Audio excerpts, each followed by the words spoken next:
We pay homage to the Blessed One, the Compassionate One, the Gautama Supreme Buddha.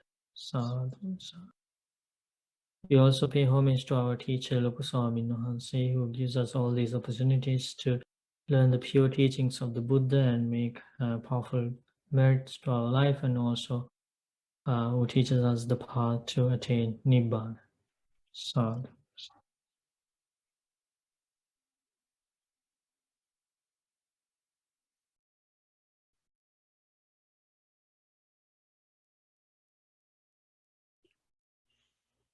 Okay, so now we can go to the sutta study. If you can remember the original sutta, the main base sutta we were talking about. Kundalya Sutta. Kundalini Sutta. Okay. Can somebody explain the Kundalini Sutta, what we learned so far?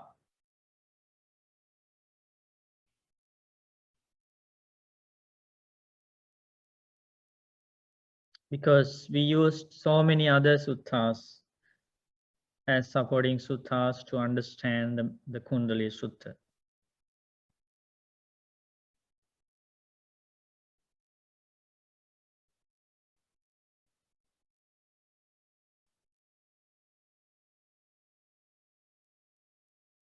Nobody remembers? Bante, I roughly remember, Bante. I think this wanderer Kundalya went to the Supreme Buddha in the beginning, and I think this wanderer Kundalya, after his receiving alms, and then he likes to go to the Wanderer's Park, and then there he saw the wanderers like to debate, doing this debating about the teachings. So then Wanderer Kundalya asked Supreme Buddha, what is the purpose, I think, of this holy life? Then Supreme Buddha explained that the purpose of the holy life is to attain the Vijja and Vimutti, the knowledge and the liberation. And then from there, Supreme Buddha slowly explained the steps how to attain that Vijja and Vimutti. So what are the steps so far we discussed? Last week we discussed about the... Not the last week, like where did the Buddha start explaining the path? Harry? Yes. Please help. Yeah. So Buddha said the goal is the purpose is to gain the knowledge and freedom. That's most important. And from there, Buddha said that how do we attain the knowledge and the freedom? And the answer is you have to do it through. We have to aware of the 7 awakening factors. So you are not you are reading something. I took down notes. Okay. I took down notes. Without notes? Can you remember? In memory? So I remember the 7 awakening factors. Now I think today we're going to discuss about those. No, okay, and then after wrong. No. All right. After, and then the next thing is how do we attain or how do we achieve the 7 awakening factors? And it has to be No. Huh? Wrong. That's wrong. The note says that. I think today we have to discuss about the 4 foundations. No. I'm not talking about the today. meditation. I'm not talking about today. Not asking about today. Next. And then the 3 kinds of good conduct. Where did the Buddha start? The path that finally culminates in true knowledge and liberation. Where did the Buddha start the path? Sense restraint. Yeah. Indriya Samvara. Correct. So Buddha started explaining the path with sense restraint. Remember? Indriya Samvara. restraint of the senses. Didn't we discuss about that in detail? Yes. Yes. Banda About the restraint of the eye faculty, ear faculty, nose faculty, tongue faculty, body faculty, and mind faculty. And then Buddha explains restraint of faculties leads to Three good contexts. Good conduct. for the abandoning of three types of misconduct and the development of three kinds of good conduct. Remember?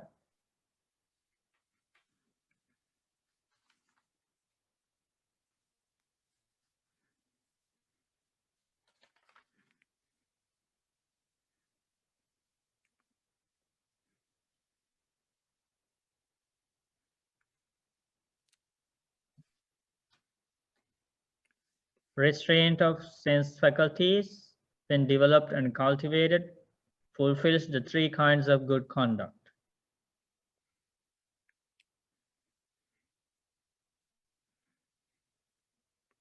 Then we learned about those things about sense restraint. Then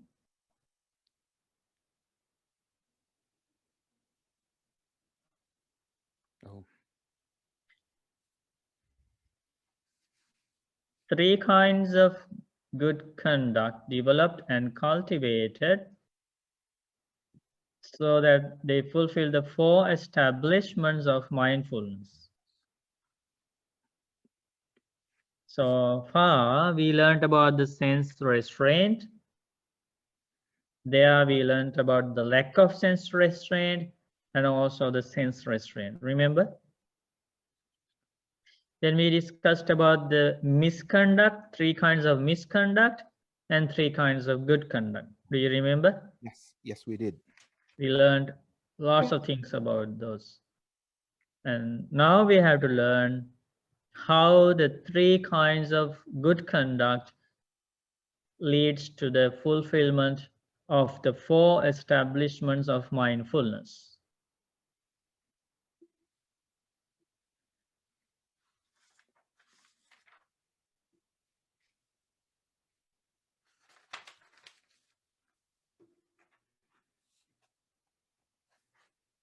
Can you start reading from here?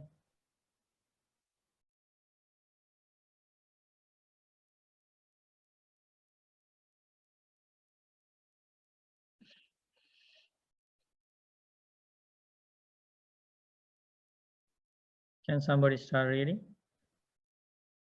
I can start reading. Okay. Here, Kundalya, having abandoned bodily misconduct, a bhikkhu develops good bodily conduct. Having abandoned verbal misconduct, he develops good verbal conduct. Having abandoned mental misconduct, he develops good mental conduct. It is in this way that the three kinds of good conduct are developed and cultivated, so that they fulfill the four establishments of mindfulness. And how, Kundalya, are the four establishments of mindfulness developed and cultivated so that they fulfill the seven factors of enlightenment? Here, Kundalya, a bhikkhu dwells contemplating the body in the body, ardent, clearly comprehending and mindful, having removed covetousness and displeasure in regard to the world. He dwells contemplating feelings in feelings, mind in mind, phenomena in phenomena, ardent, clearly comprehending and mindful, having removed covetousness and displeasure in regard to the world. It is in this way that the four establishments of mindfulness are developed and cultivated so that they fulfill the seven factors of enlightenment. Sadhu, we rejoice in your reading. And again, we pay homage to the Blessed One, the Supreme Buddha. Sadhu. Pay homage to our teacher, Swami. Sadhu. Sadhu. So today, dear Dhamma friends, we are going to learn about this important link how the three kinds of good conduct leads to the four establishments of mindfulness.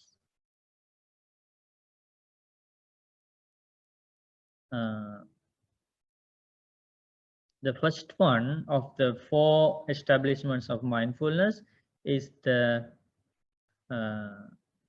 dwelling. One dwells contemplating the body in the body, ardent and clearly comprehending and mindful, having removed covetousness, that means desire, and grief, displeasure, grief in regard to the life and the world. We are going to discuss about this today. Even though this is explained here in one sentence, it is a long sutta. We can learn this by studying a very long sutta. And there are few suttas about the four, there are like hundreds of suttas about the four establishments of mindfulness. One of the main, the main suttas is the Satipatthana Sutta, four establishments of mindfulness sutta, and also there are the suttas, there Buddha explains parts of this Dhamma theme on the establishments of mindfulness. So is that clear that today we are going to learn about how the development of the three types of good conduct, bodily good conduct, verbal good conduct, mental good conduct, help all of us to develop the four establishments of mindfulness. Is that clear? What we are going to learn today? Yes, Bhante.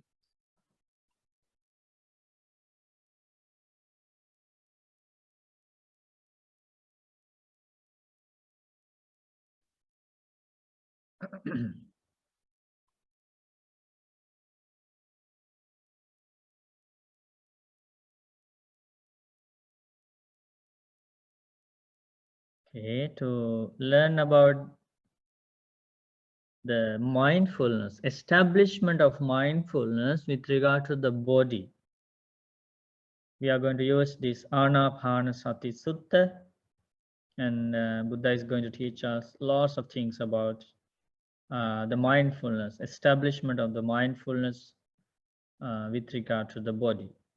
So I selected this sutta. So we can start discussing about this. So who is going to read first? May I? Mm-hmm. Mindfulness of breathing. So I've heard at one time the Buddha was staying near Savatthi in the eastern monastery, the stilt long house of Megara's mother, together with several well-known senior disciples, such as the Venerable Sariputta, Mahamongalana, Mahakasapa, Mahakachakna, Mahakotita, Mahakapina, Mahakunda, Anuruddha, Revata, Ananda, and others. Now, at the time, the senior mendicants were advising and instructing the junior mendicants.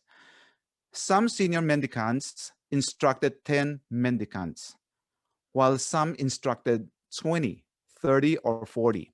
Being instructed by the senior mendicants, the junior mendicants realized a higher distinction than they had before. Now, at the time, it was the Sabbath, the full moon on the 15th day. And the Buddha was sitting surrounded by the Sangha of monks for the invitation to admonish. Then the Buddha looked around the Sangha of monks who were so very silent. He addressed them. I am satisfied, mendicants, with this practice. My heart is satisfied with this practice. So you should rouse up even more energy for attaining the unattained, achieving the unachieved, and realizing the unrealized. I will wait here in Savatthi for the Kamudi full moon of the 4th month. Mendicants from around the country heard about this and came down to Savatthi to see the Buddha. And those senior mendicants instructed the junior mendicants even more. Some senior mendicants instructed 10 mendicants, while some instructed 20, 30, or 40. Being instructed by the senior mendicants, the junior mendicants realized a higher distinction than they had before. Now, at the time, it was the Sabbath, the Kamodi full moon on the 15th day of the 4th month. And the Buddha was sitting in the open, surrounded by the Sangha of monks. Then the Buddha looked around the Sangha of monks, who were very silent. He addressed them. This assembly has no nonsense, mendicants. It's free of nonsense. It consists purely of the essential core. Such is this Sangha of monks. Such is this assembly. An assembly such as this is worthy of offerings dedicated to the gods, worthy of hospitality, worthy of religious donation, worthy of greeting with joined palms, and is the supreme field of merit for the world. Such is this Sangha of monks, such as this assembly. Even a small gift to an assembly such as this is fruitful, while giving more is even more fruitful. Such is the Sangha of monks. Such is this assembly. An assembly such as this is rarely seen in the world. Such is this Sangha of monks. Such is this assembly. An assembly such as this is worth traveling many leagues to see, even if you have to carry your own provisions in a shoulder bag. For in this Sangha, there are perfected mendicants who have ended the defilements, completed the spiritual journey, done what had to be done, laid down the burden, achieved their own goal, utterly ended the fetters of rebirth, and are rightly freed through enlightenment. There are such mendicants in this Sangha. In this Sangha, there are mendicants who, with the ending of the 5 lower fetters, are reborn spontaneously. They are extinguished there and are not liable to return from that world. There are such mendicants in this Sangha. In this Sangha, there are mendicants who, where are we? In this Sangha, there are mendicants who, with the ending of 3 fetters and the weakening of greed, hate, and delusion, are once returners. They come back to this world once only, then make an end of suffering. There are such mendicants in this Sangha. In this Sangha, there are mendicants who, with the ending of 3 fetters, are stream enterers, not liable to be reborn in the underworld, bound for awakening. There are such mendicants in this Sangha. In this Sangha, there are mendicants who are committed to developing the 4 kinds of mindfulness meditation, the 4 right efforts, the 4 bases of psychic power, the 5 faculties, the 5 powers, the 7 awakening factors, the noble 8-fold path. There are such mendicants in this Sangha. In this Sangha, there are mendicants who are committed to developing the meditation on love, compassion, rejoicing, equanimity, ugliness, impermanence. There are such mendicants in this Sangha. In this Sangha, there are mendicants who are committed to developing the meditation on mindfulness of breathing. Sadhu, sadhu. Sadhu, sadhu. We rejoice in you. So that's the beginning part of the sutta, Anapanassatisutta. Next, Buddha is going to explain about the first mindfulness practice mentioned in the 4 establishments of mindfulness sutta. So our main Dhamma topic is the 4 establishments of mindfulness. So 4 areas where the followers of the Buddha should practice mindfulness, should develop mindfulness. And the first area of those 4 is the mindfulness with regard to the body. And then there are 14 techniques of mindfulness under that first category of mindfulness with regard to the body. So now we are going to learn about the first technique, mindfulness technique of the 14 techniques. So what is the first mindfulness technique out of those 14 techniques of mindfulness with regard to the body? Breathing. It is the meditation on mindfulness of breathing. So now remember, Buddha started explaining the path with the sense restraint. Sense restraint leads to the three kinds of good conduct. Three kinds of good conduct leads to the 4 establishments of mindfulness. Do you remember the gradual path? Yes, Bhante. Very good. So now we are going to learn about the first mindfulness technique of the mindfulness with regard to the body, which is the mindfulness of breathing. So before we move on to learn about the mindfulness of breathing in detail, do you have any questions regarding the first part of this sutta, the new sutta? Or can we start learning about the breathing meditation?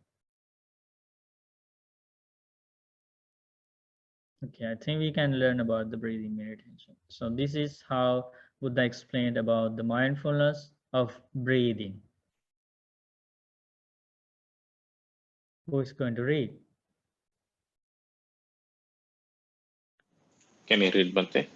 Okay, Renga. Mendicants, when mindfulness of breathing is developed and cultivated, it is very fruitful and beneficial. Mindfulness of breathing, when developed and cultivated, fulfills the 4 kinds of mindfulness meditation. The 4 kinds of mindful meditation, when developed and cultivated, fulfill the 7 awakening factors. And the 7 awakening factors, when developed and cultivated, fulfill knowledge and freedom. And how is mindfulness of breathing developed and cultivated to be very fruitful and beneficial? It's when a mendicant has gone to a wilderness or to the root of a tree or to an empty hut. They sit down cross-legged with their body straight and establish mindfulness right there. Just mindful. They breathe in, mindful, they breathe out. When breathing in heavily, they know, I'm breathing in heavily. When breathing out heavily, they know, I'm breathing out heavily. When breathing in lightly, they know, I'm breathing in lightly. When breathing out lightly, they know, I'm breathing out lightly. They practice breathing in experiencing the whole body. They practice breathing out, experiencing the whole body. They practice breathing in, stilling the body's motion. They practice breathing out, stilling the body's motion. They practice breathing in, experiencing rupture. They practice breathing out, experiencing rupture. They practice breathing in, experiencing bliss. They practice breathing out, experiencing bliss. They practice breathing in, experiencing these emotions. They practice breathing out, experiencing these emotions. They practice breathing in, stilling these emotions. They practice breathing out, stilling these emotions. They practice breathing in, experiencing the mind. They practice breathing out, experiencing the mind. They practice breathing in, gladdening the mind. They practice breathing out, gladdening the mind. They practice breathing in, immersing the mind in samadhi. They practice breathing out, immersing the mind in samadhi. They practice breathing in, freeing the mind. They practice breathing out, freeing the mind. They practice breathing in, observing impermanence. They practice breathing out, observing impermanence. They practice breathing and observing fading away. They practice breathing out, observing fading away. They practice breathing and observing cessation. They practice breathing out, observing cessation. They practice breathing and observing letting go. They practice breathing out, observing letting go. Mindfulness of breathing, when developed and cultivated in this way, is very fruitful and beneficial. Sadhu. Sadhu, sadhu. Rejoice in your reading. That is the first mindfulness technique under the establishments of mindfulness with regard to the body. Mindfulness on breathing. I think this is the most famous meditation among the practitioners, right? Around the world, breathing meditation. So you need to make sure that you follow the instructions of the Buddha and you do exactly as Buddha instructed you to do.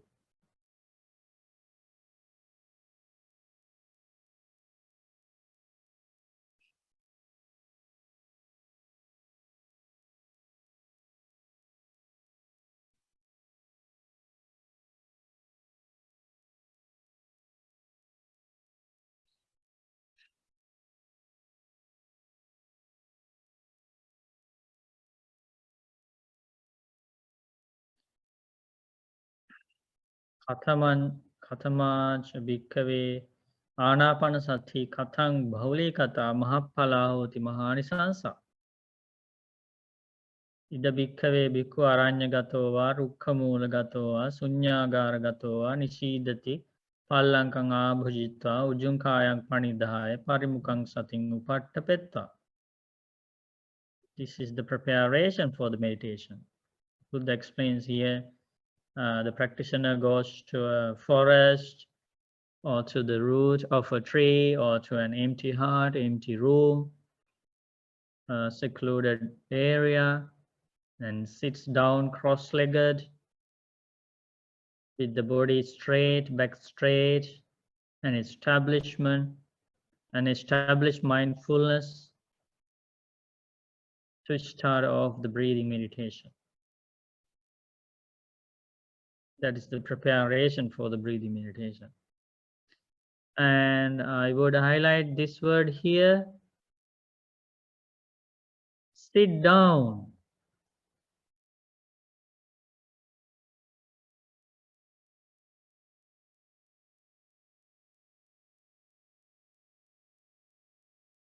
For some meditations, Buddha didn't ask us to sit down. For example, loving kindness meditation, recollection of the qualities of the Buddha, Dhamma, Sangha, Asubha meditation, meditation on the impurities of the body, and there are so many other meditations. Buddha didn't ask the followers to practice that while sitting.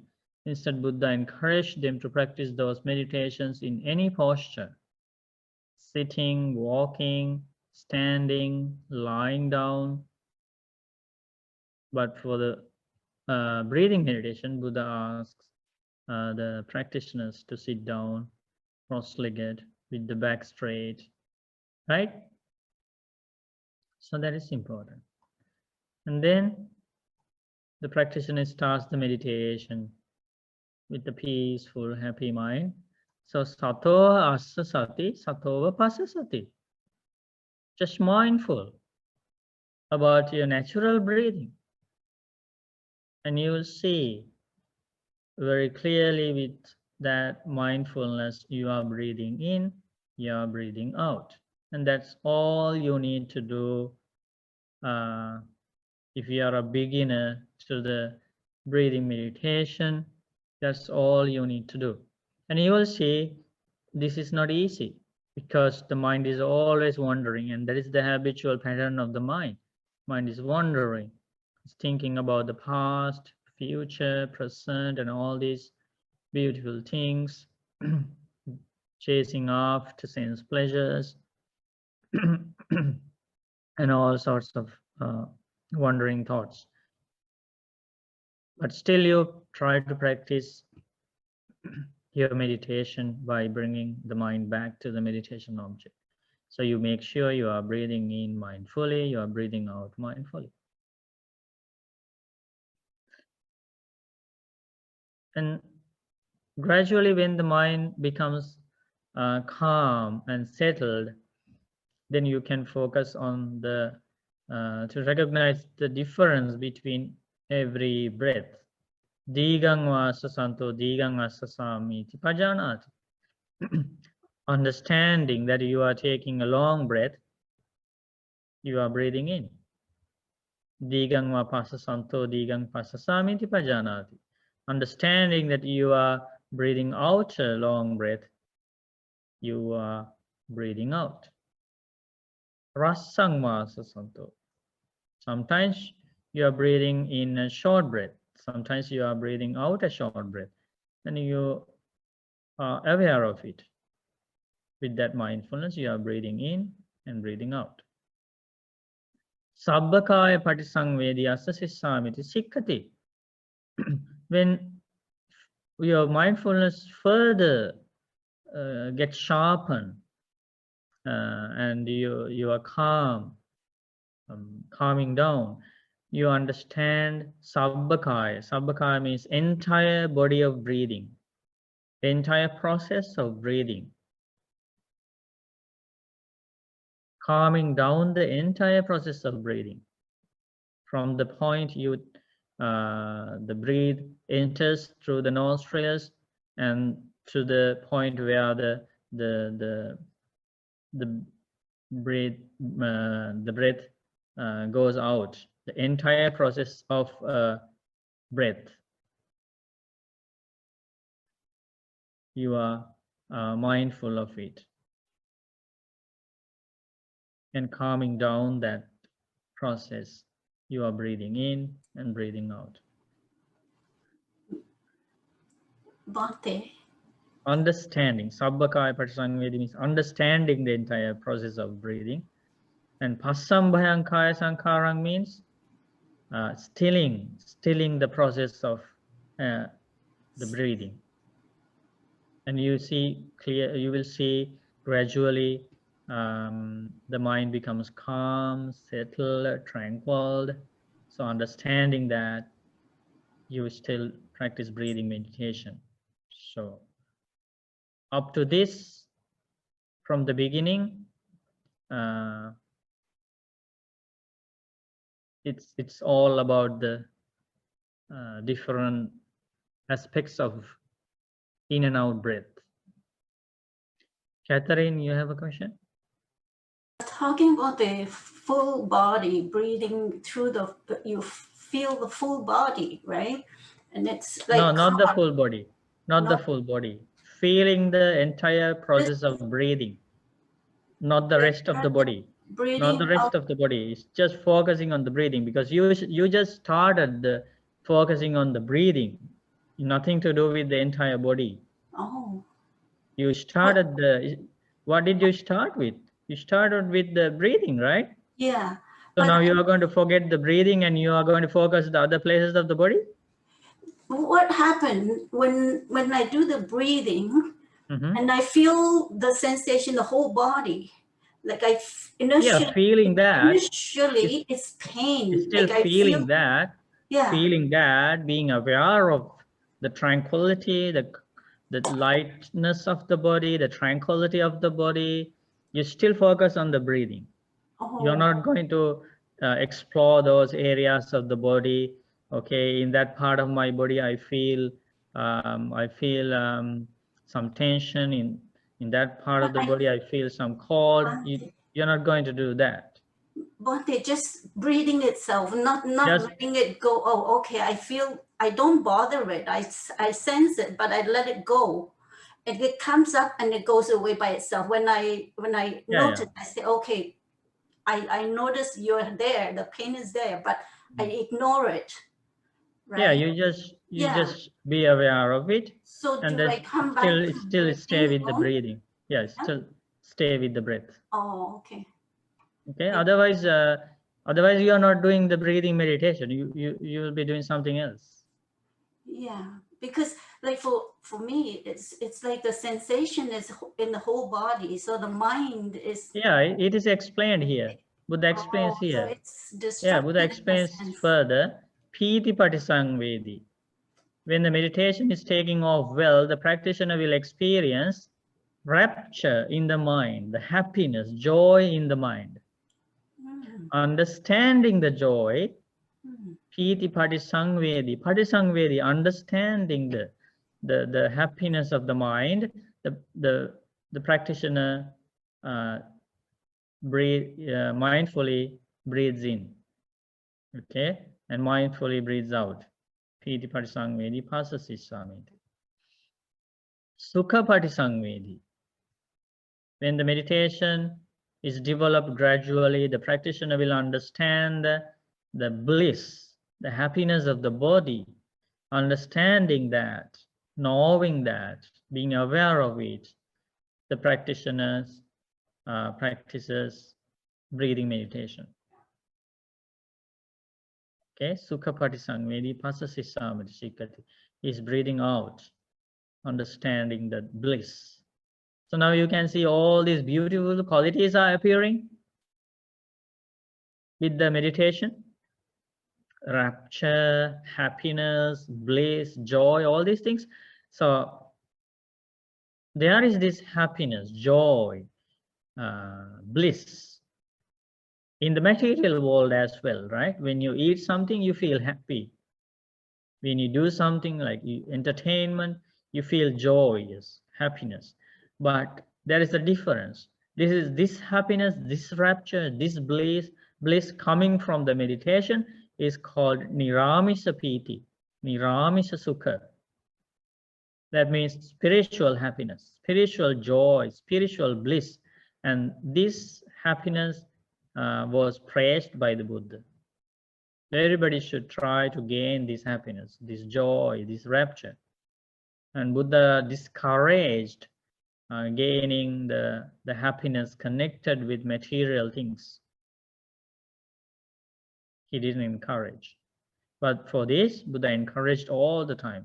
Go and meditate, experience the bliss, experience the jhanas, develop jhanas.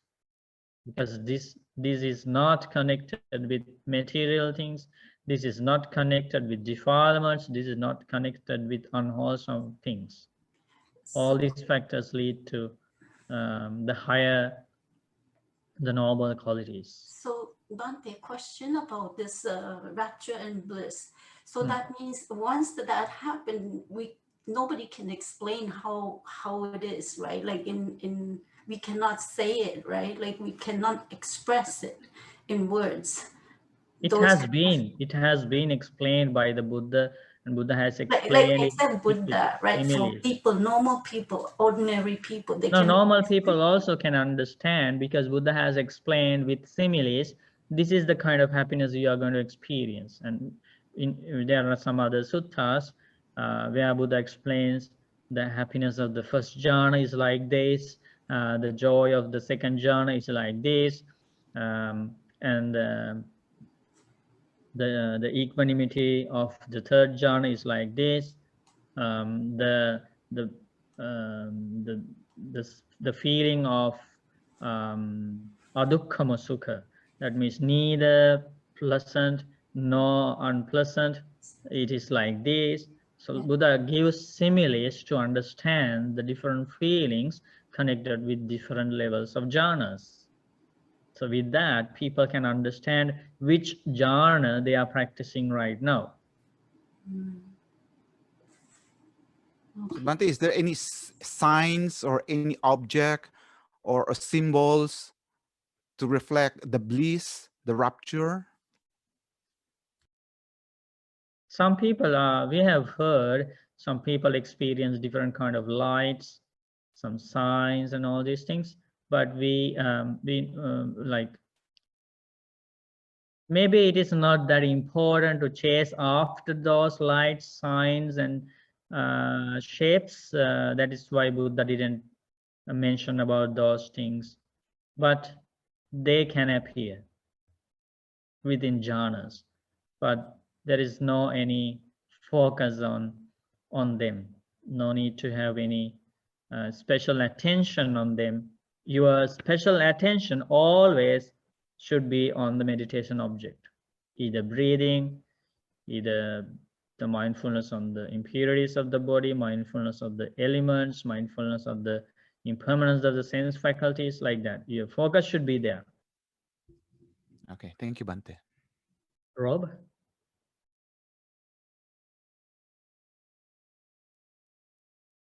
Yes, Bante. Just a question. I've always noticed the mentioning of observing whether your breath is long or short.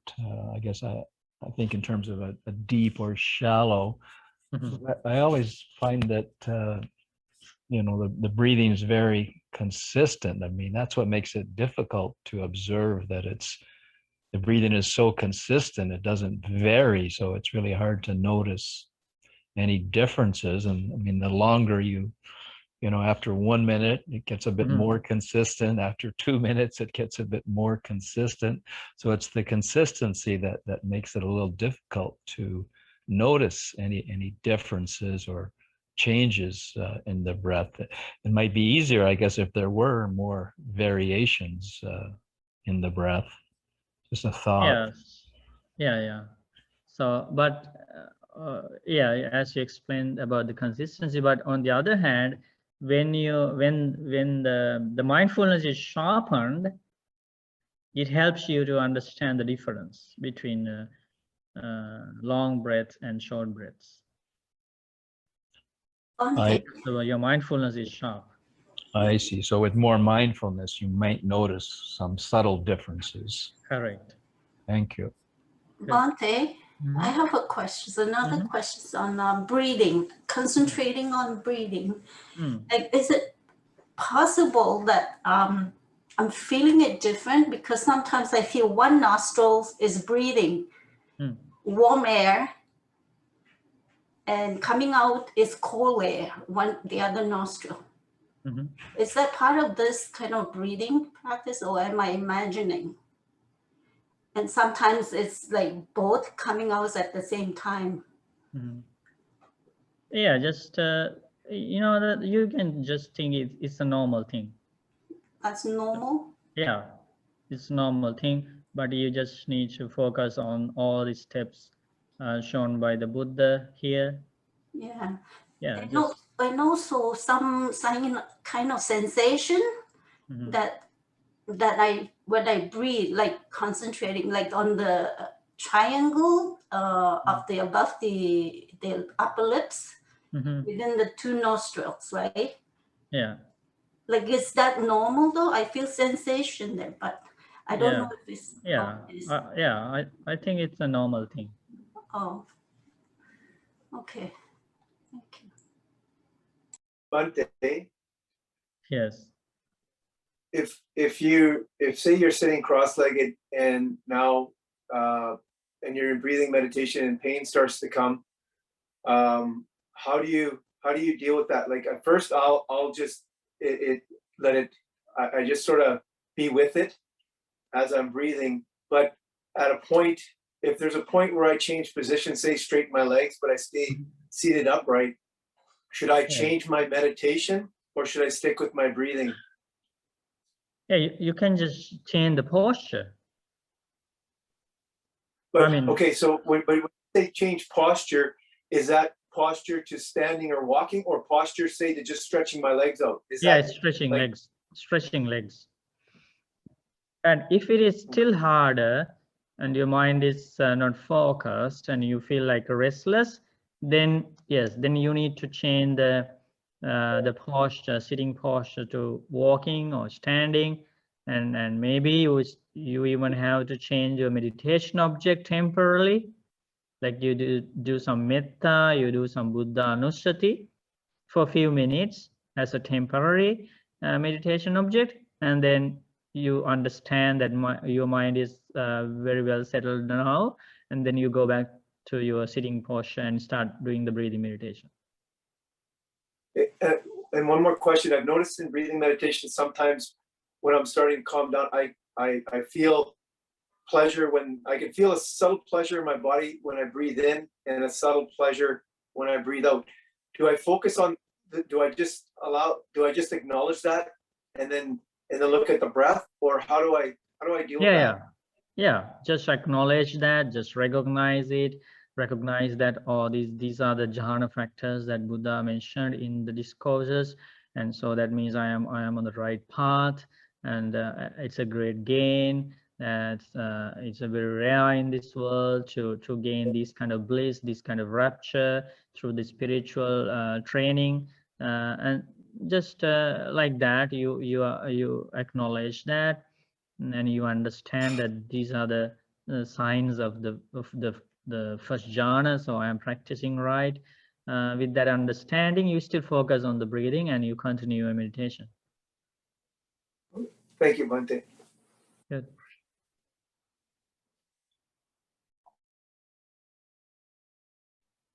Yeah, so the breathing meditation is a very famous meditation, and it is one of the many meditation objects.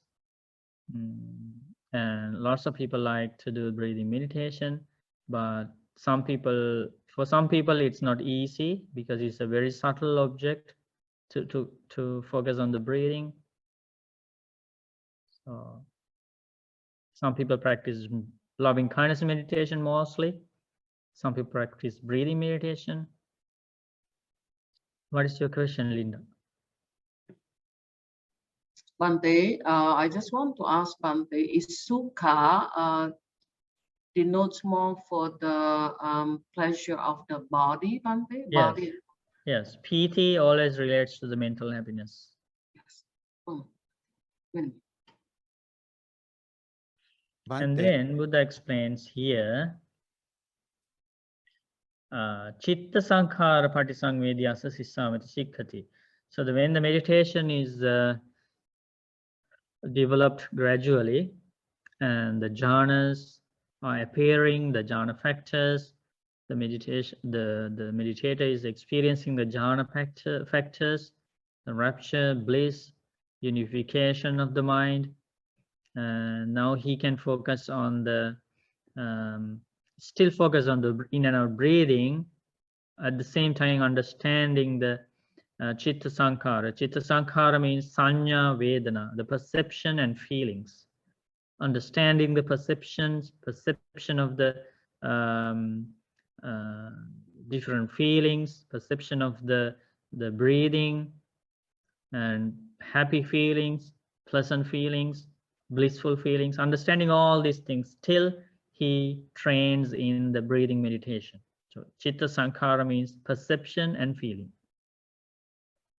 Hasambhayan Chitta Sankharan, stilling these emotions, stilling these perceptions and feelings that are experienced by the practitioner during the meditation. The meditator trains in. Okay. Chitta Patisangvedi. When the meditation is developed to a very high level, now the meditator can understand the mind, mostly the mind, how the mind works, the different mental states going in the mind. So he can see more clearly because now mind is settled, calmed down, there is tranquility. So there is more opportunity for the practitioner to see what is going in the mind. So that's still he practices breathing meditation while understanding the different status of the mind. So he practices further, gladdening the mind. Now all these wonderful qualities, the superhuman qualities, noble qualities are appearing in the mind. Isn't that a beautiful thing? That all these qualities, all these abilities are still hidden inside, and we are living with all these inferior kind of low kind of sources of happiness, and all these beautiful sources of noble happiness are hidden inside. That's, in a way, that's a very unfortunate thing, right? We are chasing after inferior kind of happiness. base happiness coming from material things, and in return they give us lots of pain and happiness, lots of pain and misery, but still we chase after these inferior kinds of happiness. But in reality, there are lots of sources of noble happiness, spiritual happiness hidden inside us, until we make an effort to, so that those sensations will emerge. So abhipamodayan chittang pasasisamita sikkati, gladdening the mind. The meditator still focus on the breathing. Samadhan chittang, immersing the mind. Now the meditator is practicing deep jhanas. Vimochang chittang means freeing the mind from the 5 hindrances. Now the meditator can understand that the mind has achieved a stage where the 5 hindrances no longer stay. 5 hindrances means thoughts connected with sense desires, lustful thoughts, greedy thoughts, desires, all subsided. All those thoughts are subsided, and the thoughts related to angry thoughts are subsided. Restless thoughts are subsided. Doubtful thoughts are subsided. Remorseful thoughts are subsided. So now there is a beautiful state of the mind that is connected with jhanic happiness, jhanic bliss. Vimochan chitta means understanding that 5 hindrances are subsided.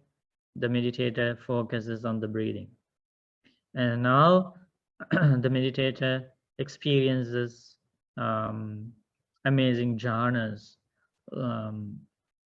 meditative absorptions, which were attained as a result of the breathing meditation.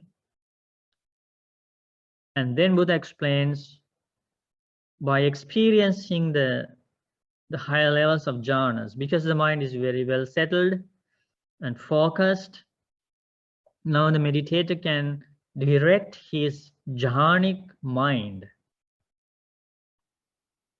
to see the impermanence of conditioned things. Now the Anapanasati meditation is kind of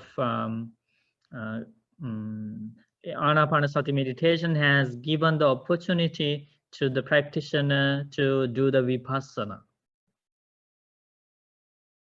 After this point is the vipassana is practiced. Anicca-anupassya sasisamita sikkati. Now staying with the jhana, with that concentrated mind, with that unified mind, the meditator can focus on the arising and passing away of the 5 groups of clinging, the arising and passing away of the rupa, the physical form, body, the arising and passing away of all the feelings as a conditioned thing, the vedana, arising and passing away of the perceptions, sanya, arising and passing away of the formations, sankhara, arising and passing away of the consciousness. So now the meditator has directed his mind, which is developed through the breathing meditation, to understand the true nature of the first noble truths. Because doing the insight vipassana in terms of the 5 groups of clinging, pancha upadana khanda, means the understanding the first noble truth. Anicca-anupassya pasasisamita sikkati. Contemplating on the impermanence of the 5 groups of clinging, the meditator practices the breathing meditation. And then these are very high achievements through the breathing meditation. Viraga-anupassya, abandoning desires for form, feeling, perception, volition, and consciousness. He still practices breathing meditation, and he experiences the abandonment of desire. Nirodha-anupassya, achieving the cessation of craving for all the conditioned things. he practices breathing meditation. Yeah, this is the final liberation through the breathing meditation. Patini sagganupassi asasi samiti sikkati, practicing the letting go, observing the letting go of all the defilements, craving, ignorance, and all the defilements. The meditator practices breathing meditation. So while the enlightenment is achieved, still the meditator is practicing the breathing meditation. Budi, do you have a question? No, Buddha Bhante. Yes. Vani. This is a very deep Dharma, Bhante. I have quite a few questions here. Mhm. So, jhana doesn't, like, experiencing piti or sukha doesn't mean like you're on the first jhana, right, Bhante? Can you please confirm that? Yeah, there are different levels of priti, passaddhi, samadhi. There are different levels. So some levels are prior to the first jhana. Some levels are the real factors of the first jhana. I see. Bhante, do you happen to remember which sutta that explain what is the difference between piti and sukha? So, because as I think I remember, Yeah, Bhante, there are some explanations in the Satipatthana Samyutta, so the chapter on the mindfulness in the Samyutta Nikaya. yes, because Bhante told like there are so many people saying that they feel that they already enlightened, and then Buddha said no, they're not, right? They don't know. So my question is, we as a meditator, we may feel like very tranquil, but how would you differentiate this is really the piti and sukha that is aligned according to the Buddha's teaching? Like, do you automatically know without, like, I mean, sometimes people misunderstood it as jhana or a certain level, right? But that's why Buddha explains the first jhana very clearly. Vivicheva kamehi vivicha kusalehi dhammehi savitakkan savicharam vivekajam piti sukham patama jhanam upasampajja viharati. So that's how Buddha explained about the first jhana. So vivicheva kamehi, avoiding all the thoughts connected with sense desires. So that rapture, that piti, that joy, which come from the first jhana, is not mixed with the sense desires. So there is a very clear differentiation here. So the practitioner can understand what kind of rapture is this, which I am experiencing now. Am I thinking about some delicious food? Am I thinking about the nice movie I watched? What am I thinking now? So the practitioner knows what he is thinking about. Or the practitioner knows, okay, now I am thinking about breathing for a long time. I never thought about sense thoughts, the thoughts connected with sense pleasures. Okay, so then, but I am experiencing this rapture and joy now. Okay, so definitely now this is from the breathing meditation. So it's a very straightforward finding. so after experiencing those things, then we have to double check again, like what was we thinking at the time that we experiencing the tranquility? Is that what you're saying, Bhante? Yeah.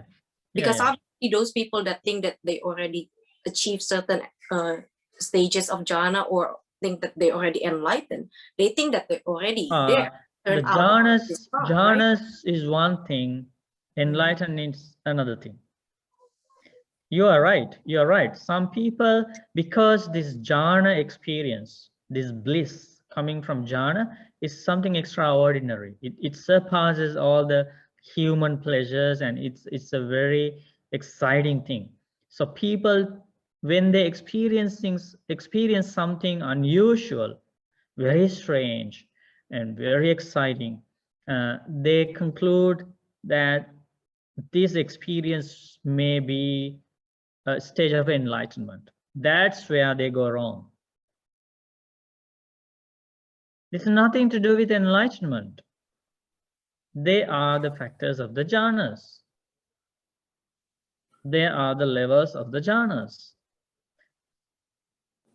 And they should not be satisfied there. And that's a good thing. They achieve jhanas, and that's a very rare thing in the world. They are very lucky, but they should not be satisfied with those achievements.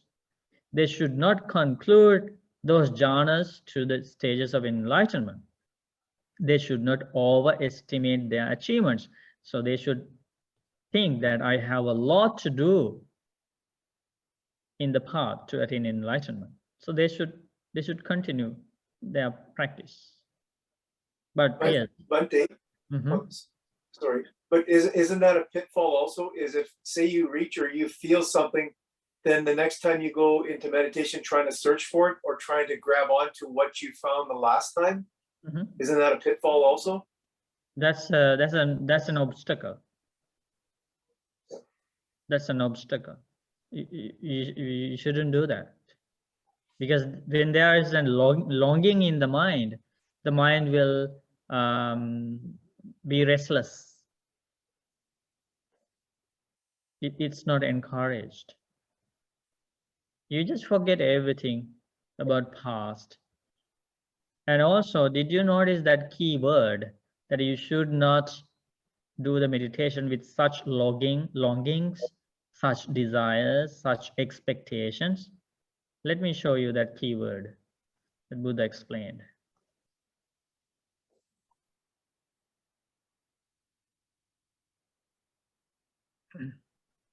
It was here, Kundalini Sutta.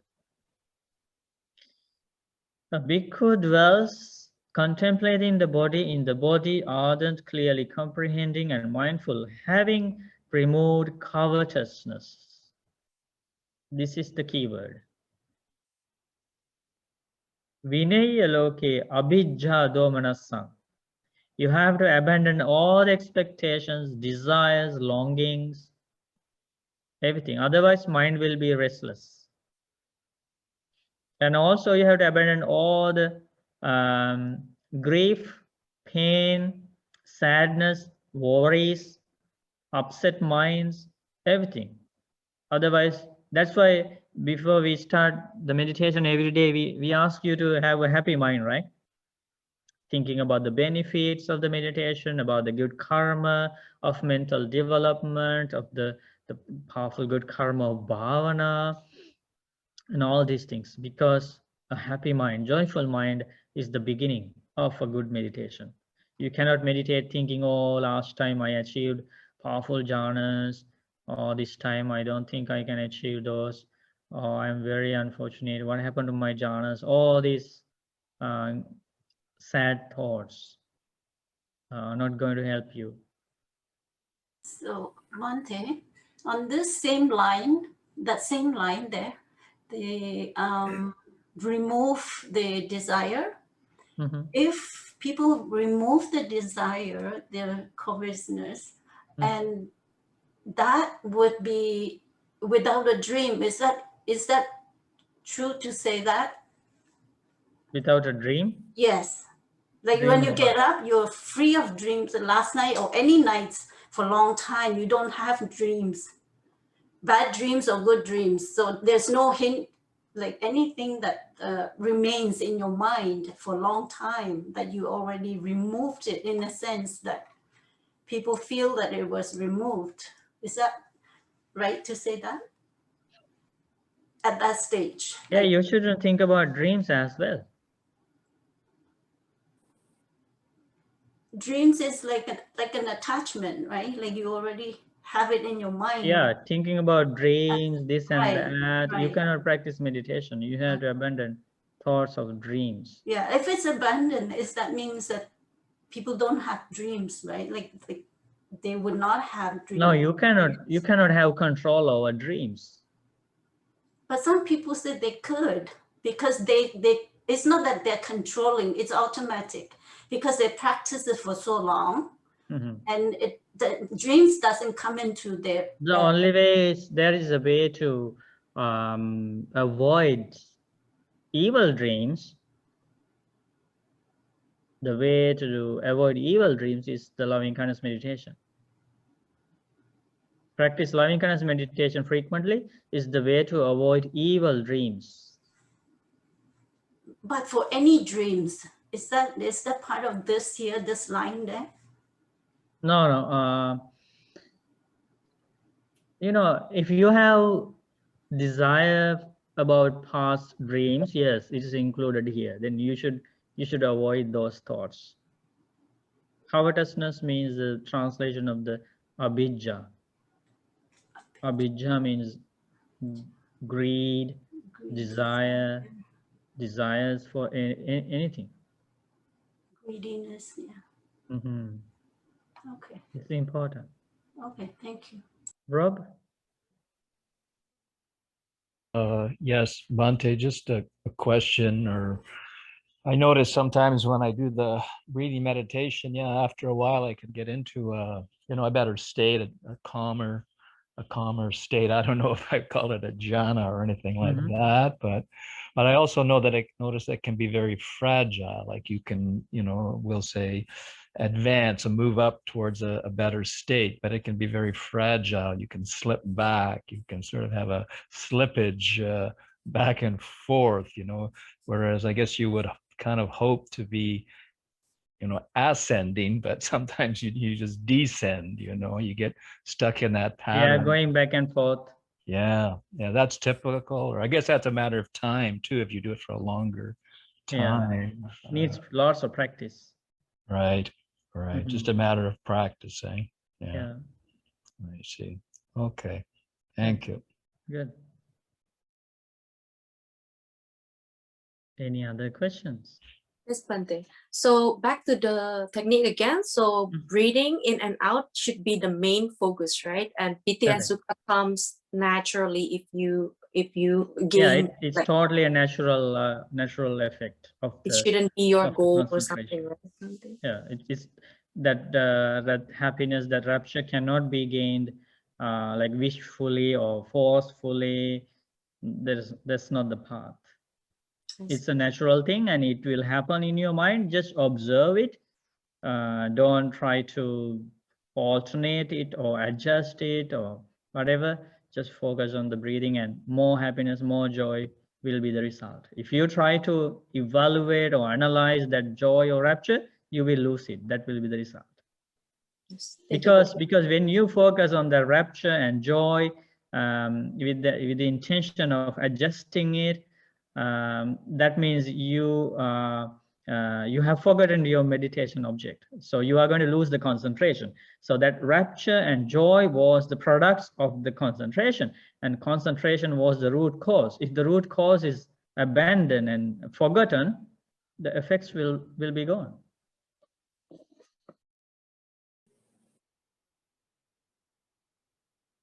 The question. For somebody who cannot concentrate at all, so you ask them to breathe in, breathe out. They can do that, but couldn't progress further. Okay, so couldn't calm their mind. So maybe of so many obstacles. So what could be this suggestion? So what I mean to say, some people would say, okay, is it okay That's a very good question. Like if you teach your friends, maybe Buddhists or non-Buddhists, okay, or whatever background, you teach them breathing meditation and they find it's very difficult to focus on breathing. If you don't teach them alternative meditations, they will forever give up the meditation and they will say, this is not for me, not for me. So you have to, I normally teach alternative meditations for the beginners especially. And I teach breathing meditation, and you did it. If this is difficult for you, then do loving kindness meditation. So Bhante, my question and is that makes very applicable and practical. Sometimes some beginners, they find very good results with breathing meditation and they continue with that. And some people, they find loving kindness meditation is more suitable for them. So, but my question is, in order to, some people still want to try, but then they're asking for, is there an object that? Okay, that if they help? still want to try, Mm-hmm. then the key factor is the patience.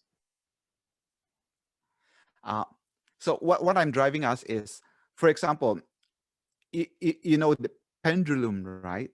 So some people would, just like in a hypnosis, you do the pendulum to induce so that the person will get hypnotized, something like that. So is there an object? Is there a prop? Okay, say an incense, maybe an incense. No. So is there something that could help to induce the calmness so that he can? I don't know. You try and let me know. Like you So can I'm just share with asking me. because there are some objects that can. You try pass first through. and Or you music. share with, yeah. Some You people try said first. play natural music, nature. Yeah, you try first and share with us the results. Bhante, when I first started, I had a real problem with the breathing. I couldn't, and when I talked to Bhante about it, he looked at me and said, "That's the whole point. You're seeing how your mind jumps around." And once he said that, then it was just, I had all the patience in the world because I understood that I'm seeing exactly what my mind is doing. Yeah. So it's the patience, right?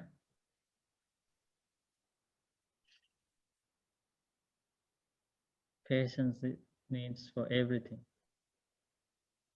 Nitya. Thank you, Bhante. Bhante, I had a question. So in the sutta, when we are attain a stage where we are reflecting on impermanence, when being mindful of breathing, is the impermanence reflection just based on the 5 khandhas, or are we also does that involve impermanence of all kinds? Even all the conditioned things. That's all the the conditions. way you should remember it. Okay. Impermanence of all the conditioned things. Sabbe sankhara anicca. Sabbe sankhara anicca. Impermanence of all the conditioned things means impermanence of the 5 groups of clinging, pancha upadana khanda, impermanence of the 6 sense bases, salhayatana, impermanence of the 4 great elements, chattaro mahabhuta, impermanence of all the conditioned things. And the meditator is able to see the impermanence of all the conditioned things and do the vipassana. Thank you. Good. That's why it's very important to know about the 5 groups of clinging, 6 sense bases, how they arise, how they pass away, about dependent origination. Like the people who only practice breathing meditation will gain lots of jhana powers, like jhana bliss, meditative bliss, but they will not be able to go further towards attaining true knowledge, towards achieving the liberation of the fetters which bound you to the samsara. So you just gain meditative bliss, and you die with the powerful karma, and you will be born in higher Brahma worlds. You stay there experiencing the bliss of the Brahma worlds. But since your fetters were not destroyed, since your defilements were destroyed, that comes only through the vipassana, insight meditation, insight contemplation. That Brahma will stay there as long as that jhana karma is remained. And when the karma is over, even that Brahma will pass away from that Brahma world and will be reborn in a lower realm. That's the danger of not practicing the vipassana, not learning about the deep Dhamma on the conditioned things. Suryani.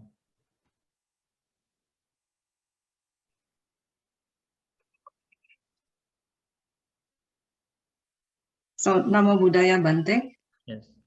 My question is, what is the difference in result from observing the impermanence which is part of Vipassana, after attaining the jhana through Anapanasati or mindfulness of the breathing, compared to practicing insight through moment-to-moment practice in our daily life.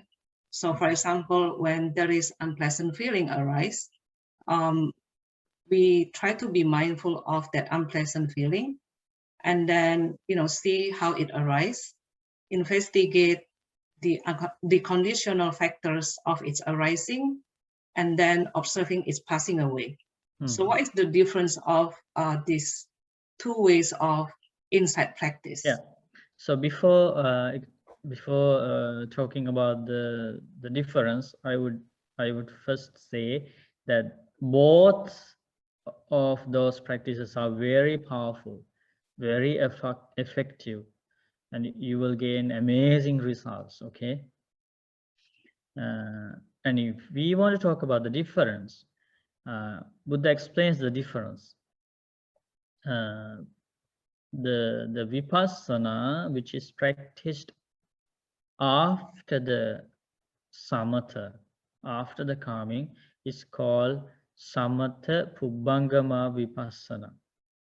So why some practitioners need to follow that path is because by birth, by nature, some of the practitioners suffer a lot with thoughts of lust, thoughts of greediness, thoughts of anger, thoughts of regret, thoughts of remorse, thoughts of doubt. Basically, they are suffered with thoughts of hindrances. For them, the mind first should be calmed down. Mind first should be tranquilized. Mind first should be very well concentrated. That's called samatha, calming the mind. They had to first do that. And if without doing that, if they try to do the vipassana, investigating the conditioned things, in investigating the true nature of the conditioned things, anicca, dukkha, anatta, they're not going to succeed, because their effort is not going to be productive, because there are lots of things going on in the mind. We need samahito bhikkhave yatha bhutam bhajanati. That's the word of the Buddha. Samahito bhikkhave yatha bhutam bhajanati. In order to see the true nature of things, you need a calming mind, peaceful mind. Where do you have the peace? When there are lots of lustful thoughts in the mind, when there are lots of greedy thoughts in the mind, when there are lots of angry thoughts in the mind, when there are lots of remorseful thoughts in the mind, there you need to practice calming techniques. That's how the calming and vipassana work together to bring you amazing results. And for some people, because by nature, Buddha teaches by nature, they have very low level of hindrances. They are lucky. Others cannot make them angry very easily. Even others try to hurt them or do unfair things, still they smile. Do you see some people like that? Very lucky people.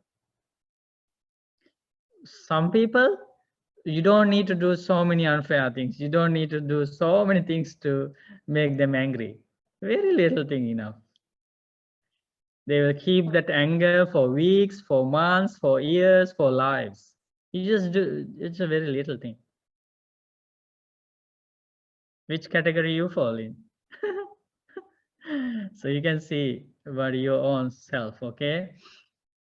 So yeah, those fortunate people, we can say, by nature, Buddha teaches, they have very low levels of hindrances. And for them, as Suryan explained, the focusing on the daily activities, arising and passing away of feelings, it's very, very easy for them because their mind is already settled. minds are already calmed. Others have to work hard to do the preliminary work.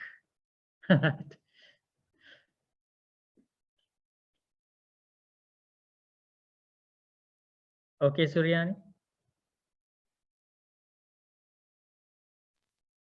Yes, thank you, Bante. It's very clear. Very good. Thank you. Sadhu, sadhu, sadhu.